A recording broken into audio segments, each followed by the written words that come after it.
Well, thank you everyone for joining us today. My name is Lauren McGee, Senior Customer Success Manager at Ondavi Solutions, where we are charged with transforming transactional data into actionable intelligence to help folks like you make informed decisions to sell more effectively. We're pretty excited to be continuing our Industry Connect webinar series today with the second one in line, with a special note with our leader from Ondavi Solutions, Lisa Winnie, as well as industry veteran and disruptive thinker, Ben Salisbury, presenting the 3 keys to drive revenue in 2024 and beyond. But first, let's pause and recognize our beloved sponsor, Crafted ERP, which is a wholly unified business management platform that streamlines operations, again, for folks like you, beverage producers who want to reach new levels of market success. You can learn more at craftederp.com. So before we jump into our discussion today, let's review a few housekeeping items. Okay, so while everyone's microphones are muted during the webinar, we do want to encourage your participation by asking questions throughout the discussion. So we'll be breaking up the discussion to allow for separate Q&A after each key topic that Ben presents today. That means we'll have 3 breaks in order to answer your questions. Now, we will be allowing time at the end to answer the overflow if we do have a large number of questions, but we do want it to be an interactive discussion. So please, we encourage you to participate through the Q&A through Zoom. So write down your questions either anonymously or publicly. We are recording this webinar and we'll send a link to all registrants in the days to come. So if you're not able to watch live, you can watch the replay. And if you attended our first webinar in this series, you will recall that immediately following the close of the webinar, you were prompted to complete a short survey. We're doing the same thing this webinar, and since your feedback is so invaluable and it's helping to plan our future webinar series. And as a thank you for filling out our survey, we're selecting 15 live attendees have to be here today to receive a complimentary Ondavi branded Yeti cup, pretty exciting, and a craft drink mix from our sponsor, Crafted ERP. So that's why we're going to be asking you for your mailing address. Please do fill that out if you want to receive the complimentary gift. And if you didn't already know, this is the second webinar in our Industry Connect series of webinars. We'll be continuing in the months to come. We encourage you to participate in the whole webinar series as we're covering many critical topics that are specific to the beverage alcohol industry. In today's session, we'll be discussing new ways of thinking and operating to accelerate revenue performance, even amid today's industry headwinds. And hopefully you'll be able to leave today's discussion with actionable insights you can either set into motion to put fresh wind into your sails, pun intended, right? All right, well, to start us off, I would like to introduce our CEO, Lisa Winnie, who's the lady with the big dreams that catapulted Ondavi Solutions to where we are now. Welcome, Lisa. Thanks, Lauren, and thanks everyone. Thanks everyone for joining for us today. We're excited, as Lauren mentioned, to have you with us as we're diving into some of the key revenue driving insights within our already, as we know, complex industry. But before we jump in, let me tell you a little bit about us.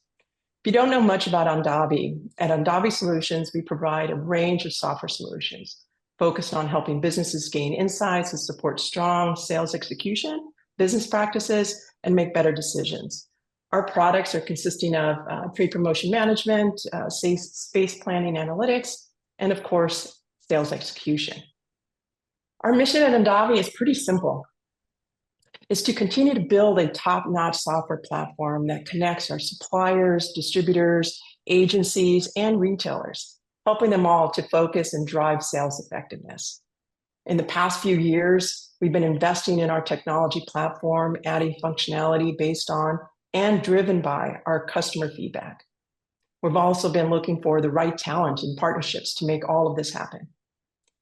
So enough about me, enough about the company. I know you're all here to hear about Ben, so let me introduce our speaker, Ben Salisbury.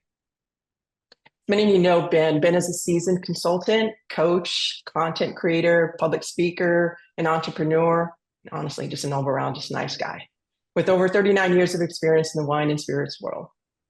Ben's known for shaking things up and challenging outdated practices in industries.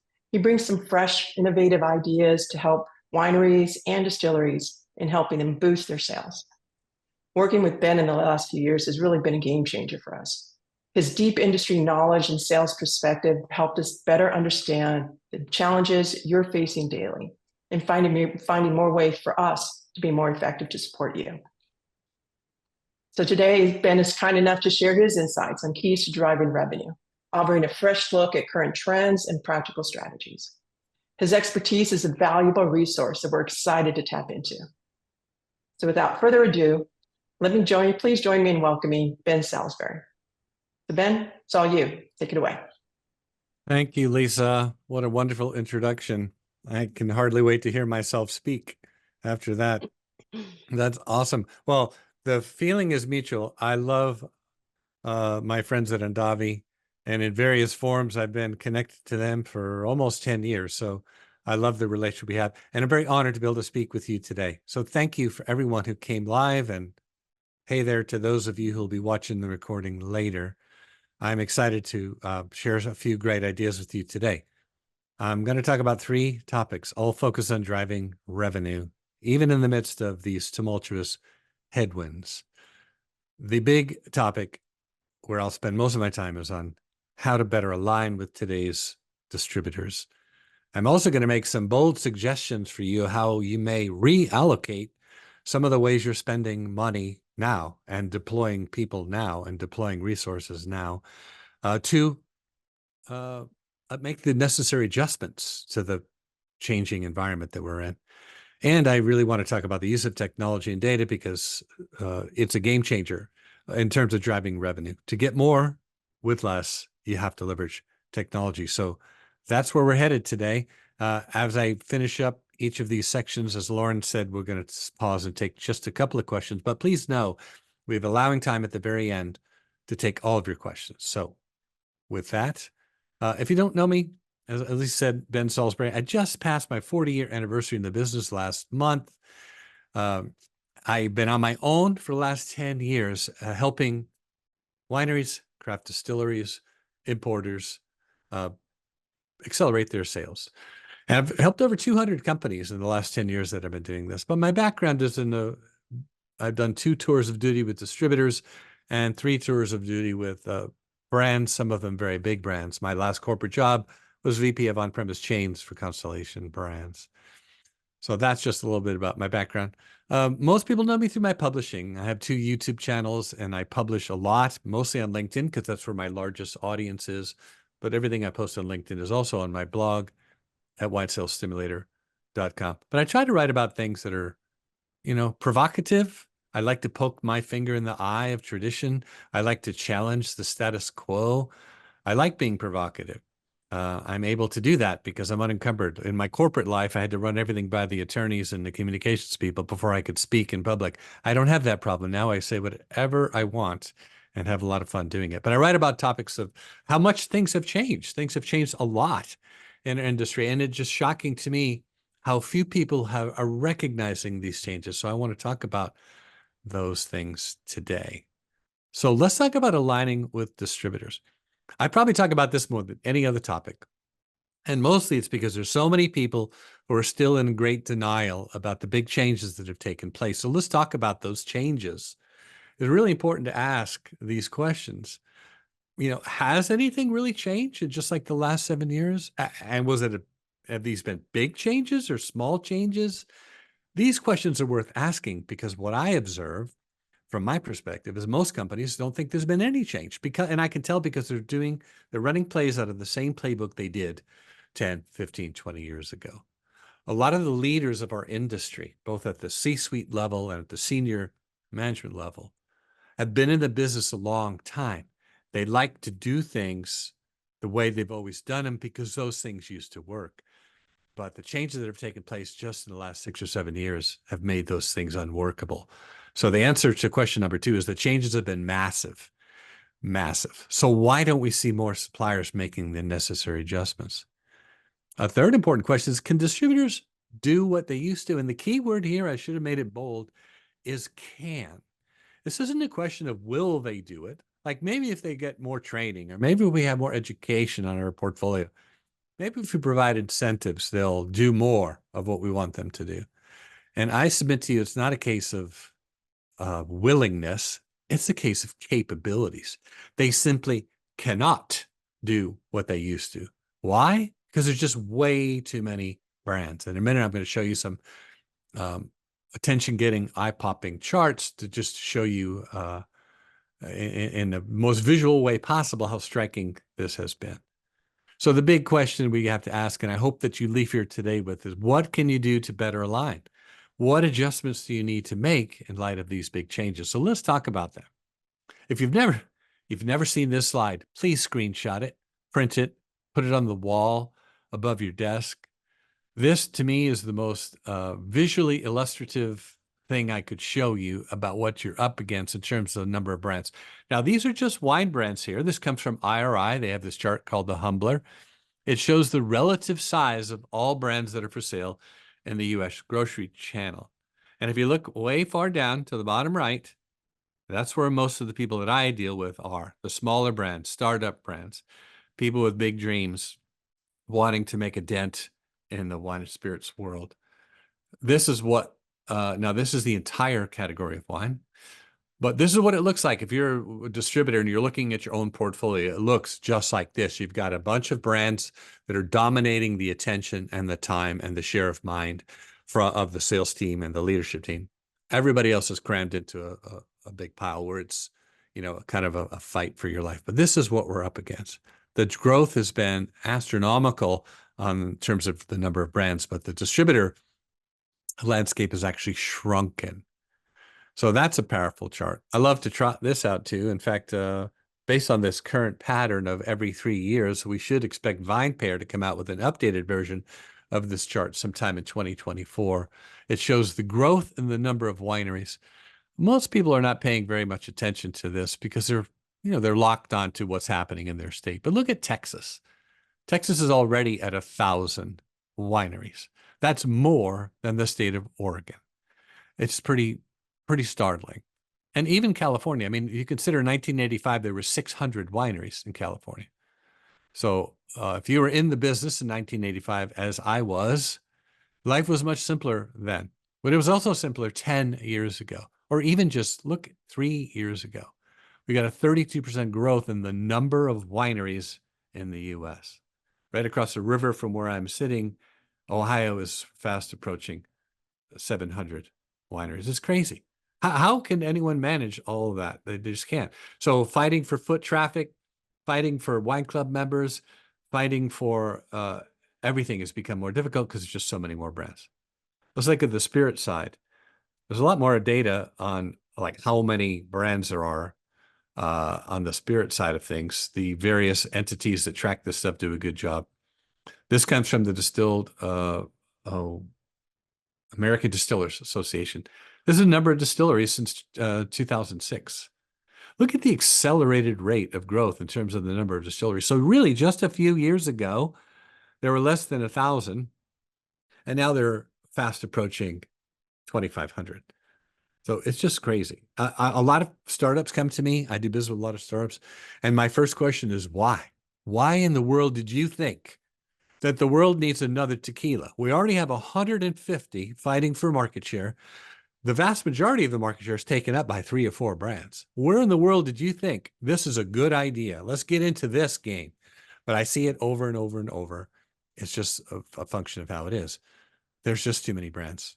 And this piece of data comes from the brands that are registering with the TTB, 38,000 new beer brands, 22,000 new spirit brands, and 113,000 new wine products approved for through March of 2024. It's just a lot of brands. What's startling to me is people aren't making the adjustments. They're acting as if, yeah, it's gotten more competitive. Everybody acknowledges that, but they don't really understand the magnitude of that. And that's one of the things I'm trying to impart to you today. It's a massive, massive shift. We go back to this question. Has anything changed? Yes. Is it a small change or a big change? Massive, absolutely massive. So I'm asking you, what adjustments are you making? Here's the upshot of this. Here's the money slide. The responsibility for building distribution and sales has shifted. Used to be 100% on the distributor. And I remember quite well the days when, as a supplier, you go in and you get in front of the sales team, You teach them about portfolio, you share your priorities, you go over the pricing, you let them sample the product, and armed with that knowledge, they turn around and go build a distribution for you. I remember those days well, both as a supplier and a distributor, but those days are gone. It's just not possible. Not a matter of desire. So no amount of incentives or training or education is going to change the fact of this slide. The burden has shifted to the supplier. So you must shift too. You must make adjustments. Now, I say this all the time, and I would say 80% of the people I say to don't believe me. They just outright don't believe me. And you know how I can tell? There's a couple of ways I can tell. This is my favorite way, to look at the job descriptions on winejobs.com or bevforce.com. I look at the bullet points of what the supplier or the brand owner thinks needs, the keys to success in the role. And I'm like, what universe are you living in? Are we in the same industry? Because the idea that you're going to hold the distributor accountable for sales results, that just doesn't fly anymore. It did 6, 7 years ago, 10 years ago for sure, but not now. There's just they got too much on their plate. Holding distributors accountable. That is just ridiculous. Use education and motivation of the distributor sales. So, that's what they need. They just need more knowledge of our products. That's what they're missing. Well, good luck with that. Increase sales by introducing new brands. Oh yeah, wholesalers love it. They love it when you introduce new brands because they just get so excited. There used to be a time where they would pretend to love it because that was the polite thing that distributors do. Now they don't even pretend. They just tell you, we're not taking on any more brands. I recently had a client who's been doing business with one of the big national distributors for many, many years, selling more than 100,000 cases through their system. He wanted to introduce a new brand, and they're like, we love you, and we love doing it, but we can't do it. We can't take on this new brand. He was pretty shocked, but that's the environment we're in. It's crazy. Here's another great piece of evidence. And if you're not following this account on Instagram, I highly encourage you to do it. It's growing like crazy. Every post is kind of an insider look to what distributor sales reps, how they see the world, what their top complaints are. If you want a reality check to what's really going on inside the house of a distributor, you got to follow this profile on Instagram. 100% handcrafted gluten-free memes. If that doesn't get you, to follow, I don't know what will. It's just crazy. Check it out. It's a great reality check. And one other anecdotal bit of evidence I want to point out to you. I wrote this article called The Loss of Leverage about the diminishing capacity of wine and spirits wholesalers. And it just went bonkers viral because it speaks to this note in the most blunt and straightforward terms. There's no sugarcoating. I mean, if you haven't read it, please go check it out. I think it might be one of the most truth-telling treatments of this topic. Tens of thousands of people read it. Hundreds of people commented. But I pulled the demographic insights that I get as a publisher to show you who the biggest audiences were for this. Do you recognize any of these big distributor names? Some of my biggest fans are the distributors because I'm saying things that's really hard for them to say. I'm communicating to the supplier community truths that they're reluctant to say. And certainly, in the less rude way that I do it. Here's some of the comments from all of those things, and I love these. The old playbook is no longer working. Hardly anyone noticed. I loved it when Dave Rippentroff said hardly anyone noticed, because that's my experience. I go to the job descriptions and I see what people are doing, and I'm like, where have you been?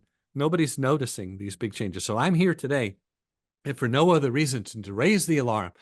I'm spitting on my monitor right now in a frenzy, trying to convince anyone who's listening or watching, this is serious. You've got to make adjustments. And in a minute, I'm going to show you what adjustments to make. Okay.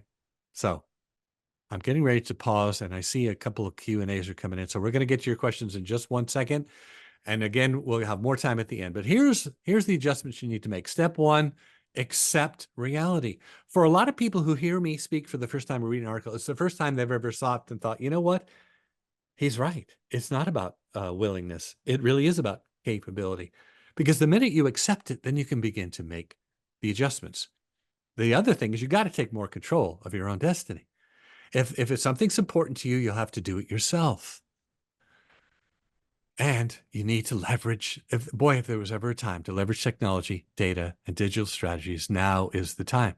For example, if you don't know how to generate your own trade buyer leads digitally, you need to learn fast because other people are doing it. Other industries have been doing it for years. It's kind of new for our industry. But you need to learn the digital scalable. Oops. I just pulled the plug from my headset by mistake. Okay, so Out of let's excitement. pause for a You're minute. just so passionate, right? Well, speaking of passion, we've got some questions here. So we're going to take our first kind of break and answer some of the top ones that we're receiving. Speaking about the old playbook and what's worked in the past, if suppliers are, or if distributors are making 30 to 35% profits, why aren't they selling on behalf of the suppliers? Like what this is the old playbook. Why has that, you know, why talk about how that's changed, I guess. And I get this question a lot. The distributors hold all the cards. They hold all the leverage. They literally have suppliers have no leverage. Even the biggest ones don't have nearly the leverage they used to. Now, this is coming from someone who worked for Constellation Brands. We had our own sales team inside the distributors, and it still wasn't enough to make the goal. So yeah, it's a logical question. Well, how can they justify their profit margins when they're just putting everything back on us? The answer is because they can.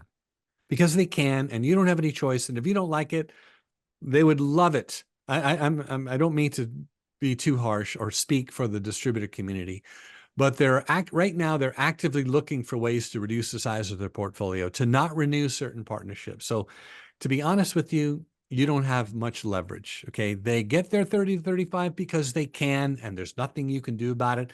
It's not mean-spirited. It's just a fact. So you might as well accept it and move on. You're never going to get them to do anything different. In fact, right now they're looking through their portfolios, making sure that everyone, even the bigger ones, are making a profit. Having worked for a big distributor, I can tell you they make exceptions for certain brands, especially introductions of what they may not make 35 points on everything, but they're moving that direction. So that's only going to get worse. Just a fact. Well, that's great news, right? Yeah. Sorry. Well, the next one kind of is similar to that one, right? So if we're working more closely with our distributor partners, Laura asked, how can I get my distributors' attention then? If we need to be working more closely instead of just relying on our distributors. Yeah, another great question. And by the way, one of the things you need to get your hands on is this article right here, 10 New Rules for Partnering with Wine and Spirits. You can Google it. It's on my website, winestilstimulator.com. It's also on LinkedIn. This will explain what you can do to get into the good graces of the distributor. But a lot of it is just common sense, like respect their time. Don't ask them to get on a phone. Don't ask to get their whole meeting together. Don't ask for things they can't do. Don't ask them questions of things you should already know yourself if you'd bother to spend a little time studying it. Show respect for their time. Demonstrate to them that you're working just as hard as they are, and you need to communicate what you're doing. So it really is more about showing a great deal of empathy for their plight, taking off your supplier hat about what you need, putting on your distributor hat, trying to get into their skin, into their mindset, and realizing what they're up against. That will go a long way. But at the end of the day, if you're expecting them to take action on your behalf, that's where you're going to be disappointed. No amount of training, education, or incentives is going to change that. So my advice is to let go of the idea that there's something you can do to get the distributor to take action. Start figuring out the best way to do most of that yourself. I like to say there's only 3 things the distributor can do nowadays. 1, hold your product in their inventory. And even that's a huge, huge challenge. For many suppliers, that's the whole thing. It's just, how do we keep from running out of stock? They put all their energy into that. The second thing is they'll deliver to the accounts that you and your team have sold to. Again, a big challenge for them. And the third thing is maybe match your efforts. So if you have no efforts in the market, well, you certainly have no right to expect them to do anything. So that's a great question. And it's another not so fun answer, but the sooner you accept it, then you can get on with your adjustments. We have a couple more, but we'll save those for the end. So let's continue on, and then please do continue to participate through questions throughout the discussion. Yes. Okay. So let's get into what to do about it. That's a lot more constructive. So let's go there. I love the age that we're in. We're in an age where technology can take you places that we never could have dreamed of 20 years ago. It is possible to spend a little and get a lot, but you need data, you need technology, and you need to have the insights of how to make that happen. The idea of spending a lot to get a little is the norm for our industry.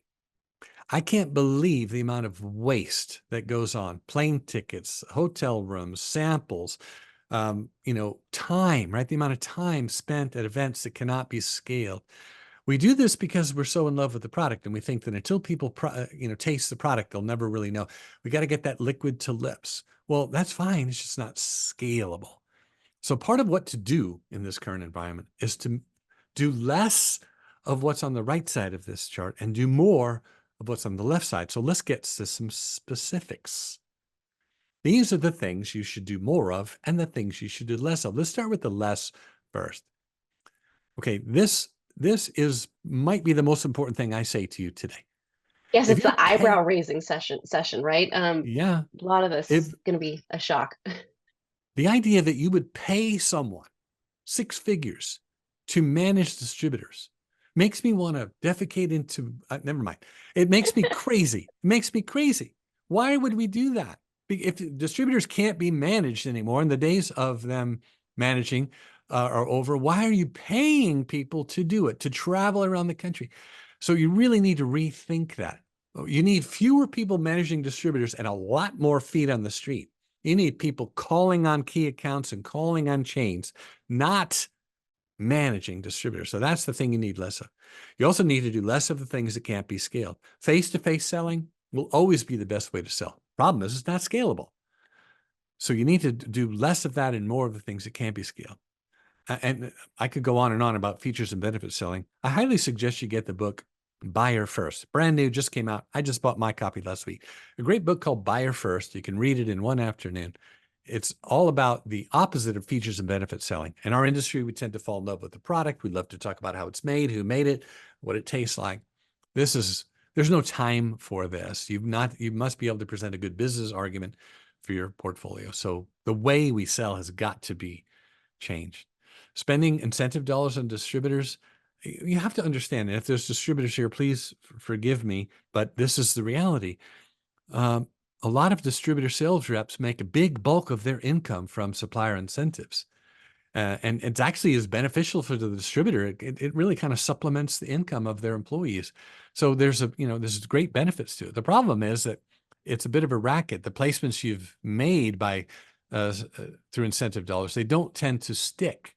And if you had the right collaborative software, you'd be able to see this really visibly. But as time goes on, those dollars are going to be less effective. And travel and entertainment. Boy, if COVID taught us one thing, it's just that most of the money we've spent on travel and entertainment is just really not that necessary. It can't get rid of it completely, but it's not nearly as necessary. I hate to see people spending as much as they do on travel. Confusing activity with achievement. So real quick, what you need more of is first-party data. That's email. You need to have a very large consumer email list, and you need to have a very large trade buyer email list. And I'm not talking about newsletters or blasts to everyone on your list. I'm talking about modern email marketing, where you're building relationships at scale. If you don't know how to do this, I'm happy to show you the right direction. Digital collaboration, sales execution platform, CRM, automation. Automation is so leverageable. And I'm not just talking about AI and chat bots, although that's part of it. There's so many things that can be automated. And the use of data and tech, people just are not using it as much as they could. They're going by gut instinct. They're going by feel. We hire people, we put them out there and we're like, hey, just go do what you do. The data could tell us how we could do that better. And digital lead generation, which I already mentioned. Now, this is a lot, and we're not going to dive into how to do these things today. What I want to do today is get you to think, okay, times have changed, big changes. I'm going to need to do a lot less of some things and a lot more of other things. Somebody actually told me what these things are. Now I can go, start learning and doing them. That's the reality. We just don't have time to dive into all of this. but screenshot this, get a copy of the recording, ask yourself, are we doing a lot of these things? Could we do less? Are we doing enough of these things? Could we do more? Well, not shocking at all. We got some questions here, especially because some of those things are quite disruptive, right? Thinking. Yeah. One of the things that people asked were things that cannot be scaled. Does that mean blitzes and rides with are something that you're recommending that we not do going forward? Yeah. Well, That's let's what talk those about questions. blitzes really, really quick. Blitzes are dead. The idea that anyone would do a blitz in 2024 is ridiculous. We all know it's a sham. We all know it's a setup. It's all, it's the whole thing is rigged. It's ridiculous. That's a relic that used to work. Blitzes used to work great. I know because I did them both as a supplier and distributor. They don't work now. So it's ridiculous that anyone did. I have a great article about why wine and spirits sales drives are foolish. Now, if you're going to do it to make relationships and strengthen relationships and thank people, but to use it to leverage displays and new by the glass, it's just not. I know that I not everyone agrees with me on that, but that's the truth. Yeah, so just supplier work with trade shows, tastings, they're all very effective. They just can't be scaled. So here's the way to look at it. Anything that involves the physical presence of a human being cannot be scaled. That's expensive and it's time consuming. So I'm not saying eliminate it altogether. I'm saying you've got to balance it with things that are infinitely scalable, and emphasis on the word infinite. If I run a digital lead gen campaign seeking trade buyer email addresses where they fill out a form and give me their contact information, that is infinitely scalable. Well, on the flip side, we've got someone else asking, okay, we know we should be doing less. What metrics or KPIs should I hold distributors accountable for if the old textbook is out the door, right? So what should I be focusing on other than what we talked about for the automation? They're specifically asking about how they can hold their distributors accountable. I love this. So this is going to take some major recalibration on your part, but these are the two big KPIs. For domestic brands, 30 days inventory on the floor. That's your most important KPI. For imported wines, 45 days on the floor. Good luck achieving that. You're going to have to manage it. You're going to have to watch it. You're going to have to pay attention. You need a system and a tool that gives you clear visibility into distributor inventories. The good news is you're in the right place with the Ondavi team, but that is one KPI. Another is pricing. You need to have a really good handle on your pricing, and you need to have a way to tell if the products are hitting the invoice for the restaurant or retail at the agreed upon price. This idea of points of distribution, depletions, those days are gone. You're just not going to get that. The only way you can get this distributor to sell for you is if you pay them extra to do so. And if you pay them extra to do so, none of those placements are going to stick. So KPIs aren't going to help you. We're talking about distributors' capabilities. They have too many things to sell. They can't stop what they're doing and sell your stuff. Remember, it's up to you and your team to sell that stuff now. So you've got to let go. So the KPIs are inventory and pricing. You can track pods all day long. You can track accounts sold all day long. Now I'm talking on the extreme end here, right? And that's part of how I get people's attention. I talk on the extreme end. Is there some middle ground? Yes. But you'll never find that middle ground unless you know the boundary on this other side and that you recognize that times have really, really changed. You've got to way lower your expectations of what the distributor's going to do and bring that burden in-house. Good news is it's totally doable and many other people are doing it. And there are many people having double-digit growth through the first 5.5 months of this year. And if you're not, this is why. They're not waiting around for the distributors to do anything. They got key account target lists, they've got their chain, and they collaborate with the distributor. So there is distributor collaboration, but it's not about accountability. It's about just that, collaboration. All right, very good. Do we have time for one more question, or should we move on? What do you think, Oh, Ben? sure. One Sure, more? let's do Okay, it. we'll squeeze it in. Okay, I have so many distributor partners. How can I manage all of those partnerships without a distributor manager position on my team? This is tough pill to swallow, right?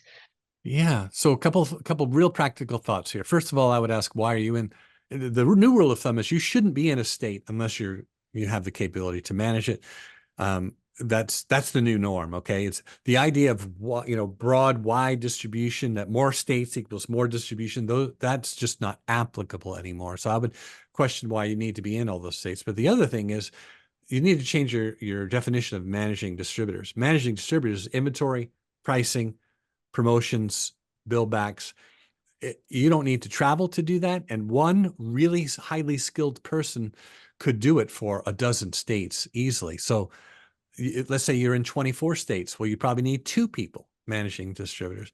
If you're in all the states, you might be able to get by with 2 people if you had a really strong admin and data person to support them, but otherwise you might need 3. So the definition of managing distributors has got to change for you. And the idea that you have a distributor in a state and they should be selling for you, you got to let that go. So you see how the whole house of cards crumbles when you start realizing that there's no such thing as managing distributors. So you might have to pull back on the number of states. You may have to change the way you're compensating people. Like the days, like if you're going to pay somebody 150,000, 200,000 to manage distributors, well, you need a lot fewer of those people than you used to, because the job of managing them has changed. And here's one trap that I see people falling into. They think they need to be in front of people. They need to have a face-to-face. You really need to let that go. Because of COVID, the distributors, they loved COVID. Was the best thing to happen to distributors in terms of just not having to deal with all that stuff from the supplier community. And it's going to really, really hard to go back. So I have lots of other resources. I'm happy to entertain this in more detail with you, but change your definition of managing distributors, and you will see that you don't need as many people as you think. And for a lot of states, you probably shouldn't even be in there.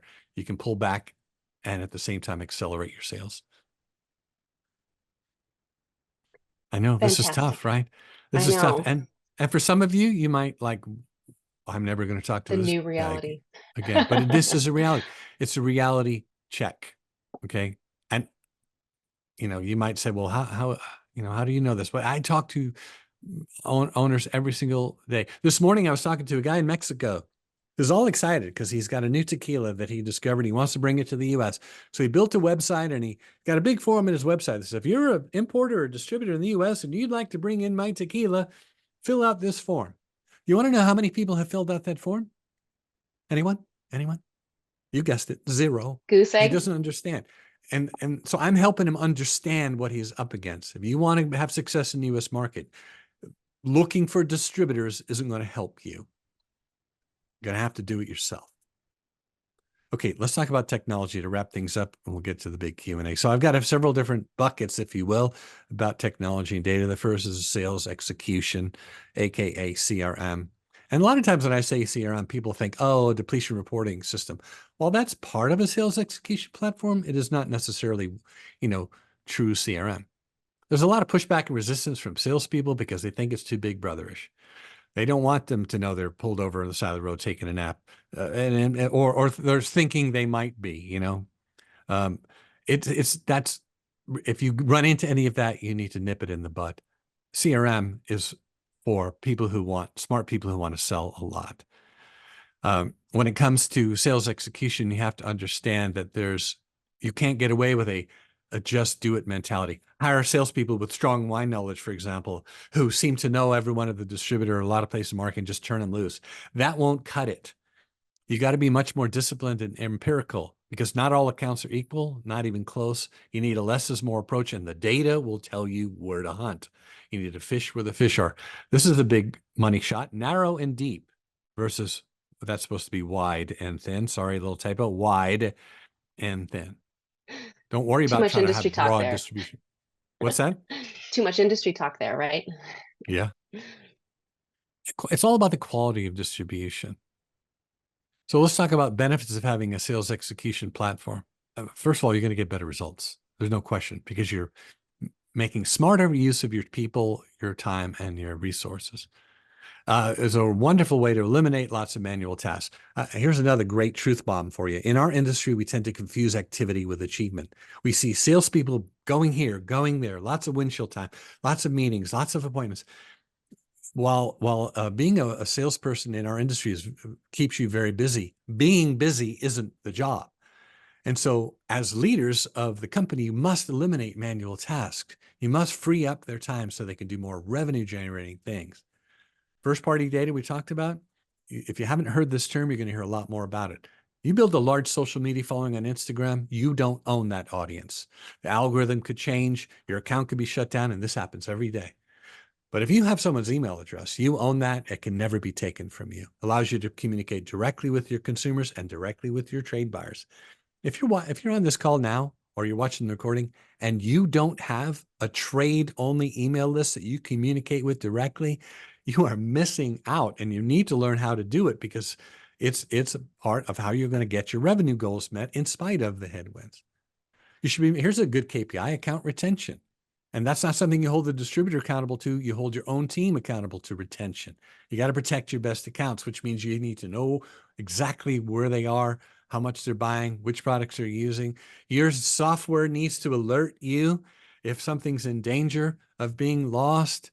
Oh, I just don't know how you get by today without a platform that can do all these things. And of course, sales forecasting, which is so essential to our industry, especially on the wine side when your commitments to production go out many years. Let's talk about better sales results. Everybody's interested in that. That's probably why you signed up today. Let's get a little more granular. To the degree you segment your accounts, starting with 80-20. The 80-20 rule is real for every price category, every product tier, every market in the US. 80% of the business is driven by 20% of the customers. If you don't know exactly which customers those are, you've got some work to do. But you can even segment inside of that. You've got to use segmentation. The data will point the way. The software will help you keep it all organized. To the degree you understand customers better, you're going to get more sales. This goes back to that book, Buyer First. Too many salespeople are selling what they need to sell and not paying attention to what the buyer wants to buy. And so technology can help you do a better job of that. Better customer service, better service after the sale, which directly contributes to retention. More efficient use of sales resources, people, time, money. Probably one of the biggest value leaks is time. We have people wasting a lot of time on low value activities. So you need an execution platform to ferret that out. And of course, enhance customer loyalty. These are not nearly as sexy as talking about the oak regimen of a world-class Chardonnay. I get that, but this is part of the new skill set. You've got to be digitally savvy. I talked about this a couple times today. Let's dive in a little bit to this collaboration between distributors and suppliers. Another game changer that requires software. Is there a learning curve? Yes. Is the learning curve worth it? You betcha. So what does some of this look like? Well, managing the KPIs, the new KPIs, and the KPIs that are important to you. Full visibility between you and the distributor. No guesswork, no emailing back and forth, no texting back and forth, asking questions. It's visible. It's right there. What a time saver. All these approvals and reporting, all these things can be automated. It's mind-boggling what this software can do. Better sales execution, which is what this is all about. Get the most with the least and have clear line of sight to what's going on. Sharing data. If you were on the last webinar that Andavi did, this is what they talked about. They talked about this collaboration, and they had distributor executives on talking about it. And I was there. It was eye-opening. If you want to back to the question that someone asked about how to better collaborate with distributors, this is how. Show them that you're willing to come to the table and collaborate in a way that doesn't suck up a lot of their time. That's a great way. Shared data and, of course, analytics. I want to talk about trade promotion management real quick because in our industry, so much money is spent on this. And yet there are tools available to you to rein in some of the spending, or at the very least, get more mileage, get better ROI out of the spending you're working on. The big buckets for this are pricing, reporting and analytics. And I'm not talking about just backward-facing analytics. I'm talking about more predictive analytics, things that allow you to get ahead of what's going on. Managing depletion allowances, bill back validation, all of this stuff can be managed much better and automated. especially the approval process, and the accuracy. What you'll pick up alone in accuracy pays for these tools many times over. Promotional planning and post-promotion analysis is totally possible. And you get to tie together the finance team, the sales team, the marketing team, and the operations team. It just ties everyone together. So I realize that was fast, and some of you might not be my friend anymore, but but I take that No, risk to help you, to help shock you out of where you're at. So time to absolutely. pause for questions. Well, I loved something that you said. You said selling activities aren't necessarily selling or selling achievements. You said it better than I Right. did, but I love that point that you drove home, and that kind of leads to one of the questions that we have here. That's kind of talking about CRM versus sales execution. So the person asked, "What's the difference between CRM and sales execution?" I've heard you mention both, but really, what's the difference? And I see that kind of marrying up or syncing up with your analogy of activities versus achievements. um Yeah, I love that question. So CRM is one small part of the larger category of sales execution. Sales execution is it's CRM and so much more. It's the collaboration. It's the clear line of sight. It's the hard data that gives you the insights that you need to be successful, that help you get more done with less. Sales execution requires software, it requires training, and it requires discipline to use it. But we're yeah about to go through a great separation in our industry. Those people who are tech savvy and know how to leverage sales execution platforms and all of its various facets, and those who don't. Those who are still having their salespeople fill out weekly reports in an Excel spreadsheet or Word document and email it into their boss so somebody can collaborate. I mean, holy cow. This is 2024. The idea that you would pay people to do those things is anathema to me. I can't even conceive of it. So sales execution is a much bigger bucket. CRM is just part of that. yeah I bet Lisa's If got a I lot can to say jump on in, this. yeah, if I can jump in on that. Hey, Ben actually did a really good job kind of outlining it, and it really kind of speaks to where we're trying to drive the industry to speak to. Not so for CRM, we use that term a lot. What it stands for is customer relationship management.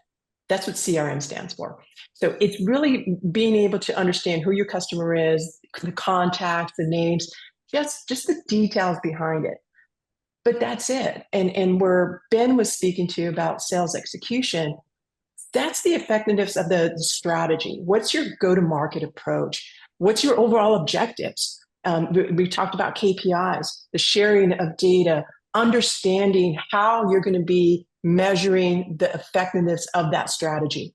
All encompassing, for us, it's sales execution. And we mentioned digital collaboration, we mentioned trade promotion management, selling it at the right price, understanding who your right audience is, being able to target your sales team and from a scalability approach, right? How they're going to go out and do this consistently when they're actually leaving their office, so that you're measuring them on the same type of KPI, so you know whether or not that strategy was maybe just a bad strategy and just executed incorrectly, or the strategy itself just needed to go back and doing it. But it's getting to that level of detail. So for us, it's a huge difference. CRM being, Salesforce, and Excel is kind of our biggest competitor right now. It's simple to log in who you're seeing, log in the notes in an Excel spreadsheet. But that's not a strategy, and it's no way to kind of measure the execution of it. Yeah, absolutely. Thank you both for elaborating there. And just to kind of follow that up, we heard Ben talk about trade promotion management, just collaborating with our distributor partners, CRM, sales execution, automation, leveraging these tools to help you sell more effectively. We've got a softball question here. I can't resist it. Lisa, you won't be able to resist this one either. What kind of products from Ondavi would help with what Ben is talking about? Well, and I think Ben kind of outlined it, is once you understand what you're trying to achieve, right? The size of customer, size of supplier, this type of distributor is, it's really around what are your challenges? And all of the concepts that Ben talked about here is how do we sell? I think that transcends to all industries, and we're in the same boat.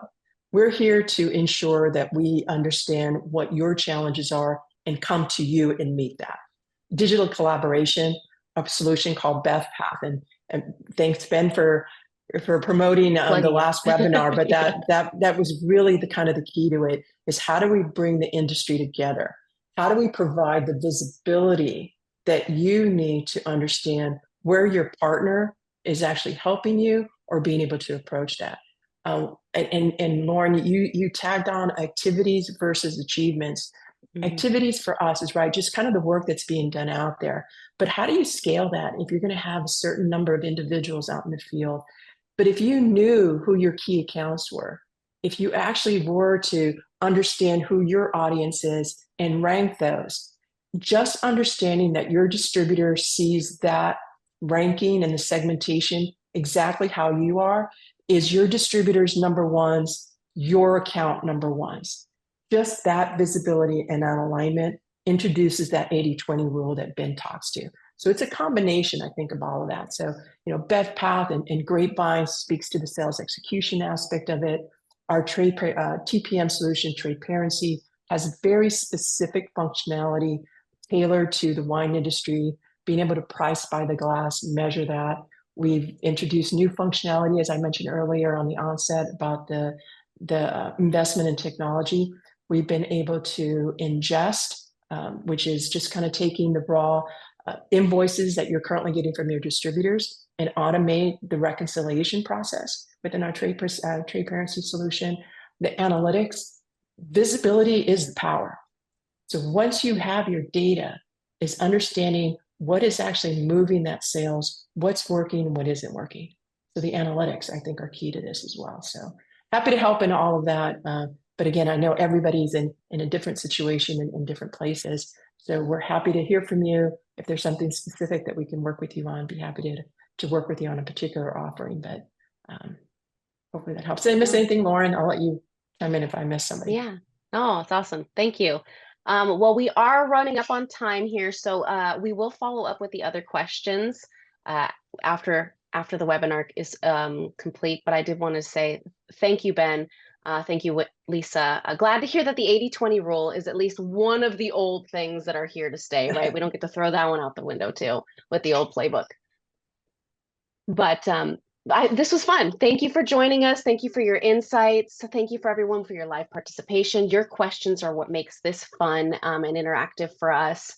And as we wind down, please continue to stay logged on to complete that post-webinar survey that I talked about in the beginning, so that you can be among one of the lucky 15 who will be receiving the complimentary gift as a thank you from us at Ondavi Solutions, as well as our sponsor, Crafted ERP. So please look for the survey to pop up as soon as we close the webinar.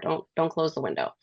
And as a reminder, if you felt this was a good use of your time, we encourage you to pre-register for our third Industry Connect webinar, which will be another panelist discussion, hearing directly from our partners and customers about how they're monetizing data for sales success. That's coming up in July, so mark your calendars. You won't want to miss it. Go to our website, pre-register. And again, if you can't join live, you can watch the recording. But that's a wrap on today's webinar. Thank you from all of us at Ondavi. Is there any last comments you want to make, Lisa? No, just thank you, Ben. Thanks for your time. Appreciate your insights. As always, it was very informative. Hopefully everybody enjoyed it. Awesome. And thanks you everyone for your feedback in the survey. Have a great day.